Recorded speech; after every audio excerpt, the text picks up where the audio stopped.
all the three arguments which the Bhattamimamsakas have raised against the Prabhakara theory of sentence meaning rest upon a single presupposition. The Bhattamimamsakas presumed that if the Prabhakara theory of sentence meaning is accepted, then it will not be possible to explain the meanings of individual words. That is, it will not be possible to determine the meanings of individual words. Now, if it is not possible to determine the meanings of individual words, then the compositionality principle embedded in any natural language cannot be explained, because it will not be possible to explain how can a competent speaker of a natural language understands the meaning of any new sentence which she encounters on the basis of her prior understanding of the meanings of a finite number of words. Second, if the meanings of individual words cannot be determined separately, then our understanding of sentences will be anomalous. Third, if meanings of words cannot be determined separately or as distinct from the meanings of other words, then the words belonging to a particular language cannot be classified into various categories. Since all these objections rest upon a single presupposition, the Prabhakara philosophers have shown that this presupposition is based upon a misconception of their theory of sentence meaning. The Prabhakara philosophers have nowhere said that whenever one understands the meaning of a sentence, one understands the meanings of words as connected with the meanings of other particular words or expressions constituting that sentence. For instance, when a person understands the meaning of the sentence "bring the cow," it is not the case that one understands the meaning of the term cow as connected with a particular action, such as the action of bringing.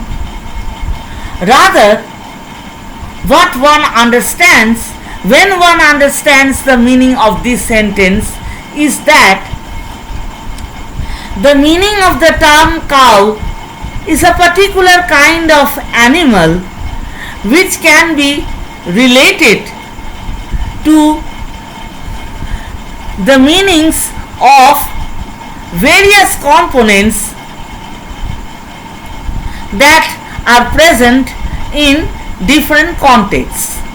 That is, one merely understands the potency of that meaning of being related with various other suitable components which are conveyed by the other expressions constituting that sentence.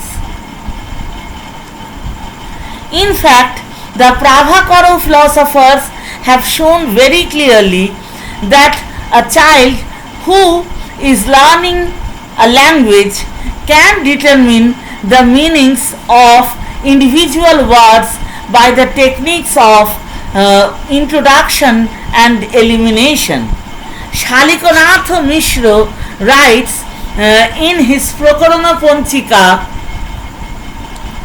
"Bhavahareshu vriddhanang vakya shravana bhavishu abapodhara bhedeno padanang shakti nishchayo." This means that whenever a child tries to understand the meaning of a sentence on encountering a new sentence and on observing the actions of other competent users of that language, the child tries to ascertain the meaning of each particular word by means of the techniques of Abapo and Uddharo, that is introduction and elimination. The child observes that a particular component of the meaning of the sentence involving the word cow is introduced whenever the word cow is introduced into the sentence, and whenever that particular word is eliminated, a particular part of the meaning of the sentence also is eliminated. By observations of this kind, a new learner learns or ascertains the meaning of each individual words that constitute that person's vocabulary. The Prabhakara theory of sentence meaning thus shows an acute awareness of the context principle formulated by Gottlob Frege.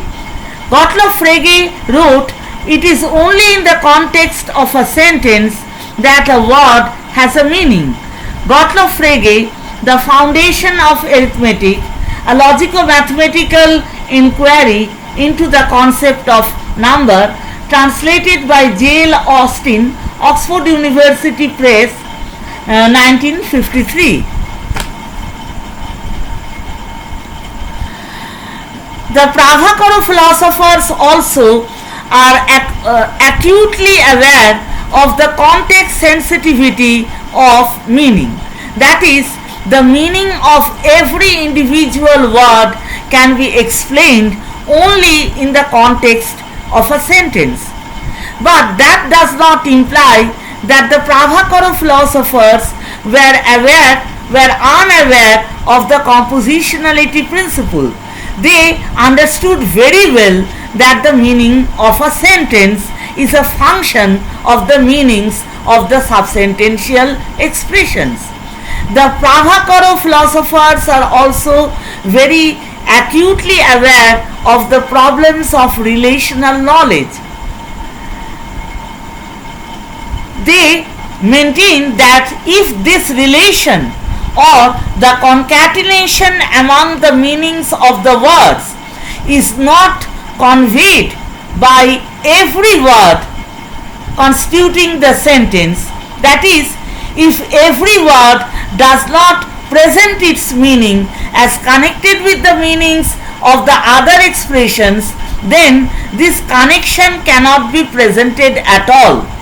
One cannot introduce a new relational word to convey this connection, because then one will be led into the problem of tertium quid. One will have to face the question that how is that relational word related to its relator, and if in order to relate that relational word with its relator some other relations are postulated, then one will be landed into an infinite regress. So it is always better to presume that every word has the capability of presenting its meaning as related with the meanings of other words. Every word has the capability or has the potency of conveying related meanings, connected meanings. The interface between these ancient Indian theories of meaning and present day theories of meanings are varied and many in number, and they cannot be dealt with within the span of one lecture. In fact, these interfaces between the ancient Indian works on philosophy of language and present day discourse on philosophy of language are so many and so varied that they require separate research and separate investigation.